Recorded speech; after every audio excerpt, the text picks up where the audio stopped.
caso de bases débiles, lo que sucede es muy similar eh, a lo discutido para los ácidos débiles. La constante de equilibrio Kb se va a aproximar con x al cuadrado dividido entre la concentración inicial de la base débil.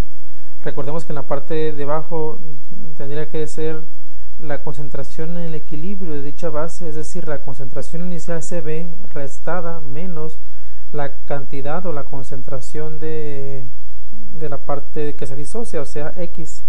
Pero para un caso de una base muy débil, la Kb es muy pequeña, por lo tanto la cantidad que se disocia va a ser muy pequeña comparada con la cantidad inicial. Cb menos x será aproximadamente igual a Cb simplemente.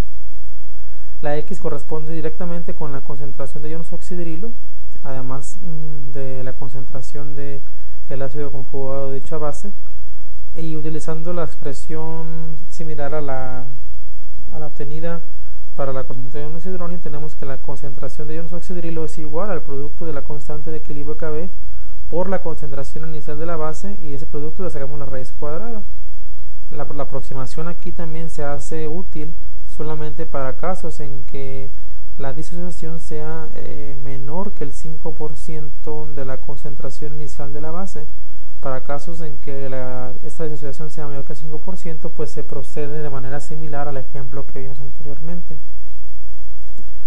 Introducimos ahora el concepto de grado de ionización alfa, y nos va a decir la proporción o el porcentaje de un total de ácido o de base que se disocia en solución acuosa. Para el caso de un ácido fuerte, este grado de ionización es aproximadamente igual a 1, es decir, al 100%. Prácticamente todo el ácido que entra en solución se disocia. Para el caso de ácidos y de bases fuertes tendría que incluirse una serie de parámetros, entre ellos pues la constante de equilibrio de disociación, para poder analizar correctamente el valor de su grado de ionización, que se representa con la letra alfa. Y bueno, hay dos maneras de poder expresar este grado de ionización, dividiendo primero la concentración de la base conjugada de dicho ácido débil entre la concentración inicial del ácido, o dividiendo la concentración de iones hidróneo entre la concentración inicial de dicho ácido.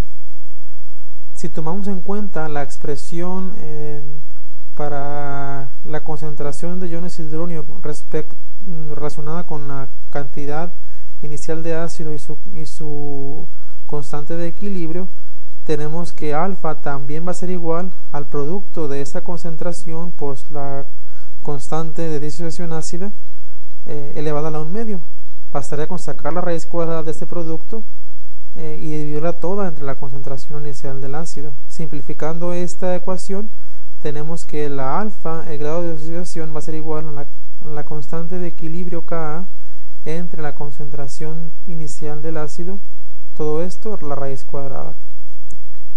El porcentaje de ionización se obtiene al multiplicar por 100 el valor que nos dé dicha alfa. Tenemos el siguiente ejemplo. Tenemos un ácido débil HA que tiene una constante de disociación ácida igual a 1.8 por 10 a la menos 5. Si la concentración inicial de este ácido es relativamente baja, por ejemplo 0.03 molar, la concentración de iones hidróneo sería de 7.3 por 10 a la menos 4. Esta concentración de iones hidróneo pues la vamos a calcular con la expresión que vimos anteriormente, que es la raíz cuadrada de la concentración inicial de ácido multiplicada por la constante de equilibrio.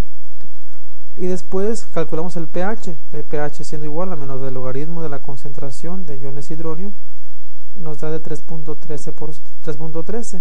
En cambio el porcentaje de ionización nos da 2.4%. Pero ¿qué sucede con la concentración de iones hidróneo, con el pH y con el porcentaje de ionización cuando se incrementa la concentración de dicho ácido débil? En este caso incrementemos 10 veces la concentración del ácido para tener una concentración inicial de 0.3 molar. Evidentemente, como tenemos más ácido, pues se va a incrementar a su vez la concentración de iones hidronio en la solución. De 7.3 por 10 a la menos 4 subimos a 2.3 por 10 a la menos 3. Como tenemos mayor concentración de iones hidronio, el pH es más ácido, por lo tanto tiende a disminuir. De 3.13 bajó a 2.64. Sin embargo, el porcentaje de ionización a medida que se incrementa la concentración tiende a disminuir. Para un ácido débil que estaba relativamente diluido, el porcentaje de disociación era de 2.4%. En cambio, cuando ese ácido se concentra, su porcentaje de ionización disminuye hasta un valor de 0.74% para nuestro ejemplo. Lo mismo sucede en el caso de las bases débiles. El grado de ionización se va a establecer de dos maneras, como la división de la concentración del ácido conjugado BH+ entre la concentración de la base inicial, o la división de la concentración de iones oxidriles dividido de la concentración de la base. Si tomamos en cuenta la expresión que relaciona la concentración inicial de la base y la constante de equilibrio para calcular la concentración de oxidrilos, tenemos esta ecuación que está aquí indicada con el cursor, que simplificada nos da esta que está acá. De manera análoga, pues el porcentaje de ionización para una base débil se establece de la misma manera que el caso anterior. ¿Qué sucede en el caso de ácidos que tienen la capacidad de donar más de un ion hidronio en solución acuosa? Pues esos ácidos denominados polipróticos, porque tienen muchos protones para poder ser donados, pues se tendría que establecer una constante de equilibrio de disociación ácida para cada uno de los protones que contenga. Imaginemos el caso de un ácido diprótico, un ácido que contiene dos iones hidronio que pueden ser donados al agua. Tenemos H2A que se disocia en HA- y iones hidronio. En este caso tenemos una constante de equilibrio Ka1 para el primer protón que se dona, y dada por esa expresión que se encuentra aquí.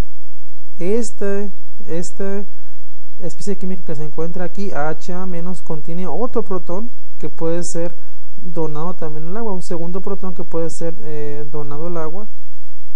Cuando esto sucede, pues se produce la especie química A-2 para después producir el ion hidrógeno que se encuentra en esta posición. Para esta reacción, la constante de disociación ácida Ka2 se da de acuerdo con la siguiente, con esta ecuación que se encuentra aquí. Si tuviéramos un ácido con la capacidad de donar 3 iones hidrógeno, pues tendríamos 3 constantes de equilibrio, Ka1, Ka2 y Ka3. Es importante recalcar pues que la primera constante de equilibrio siempre va a ser mucho mayor que la segunda, y la segunda siempre va a ser mucho mayor que la tercera, y así sucesivamente. Es decir, el primer hidrógeno que se va al agua es el más ácido, el más fuerte, mientras que los subsiguientes siempre van a ser más débiles.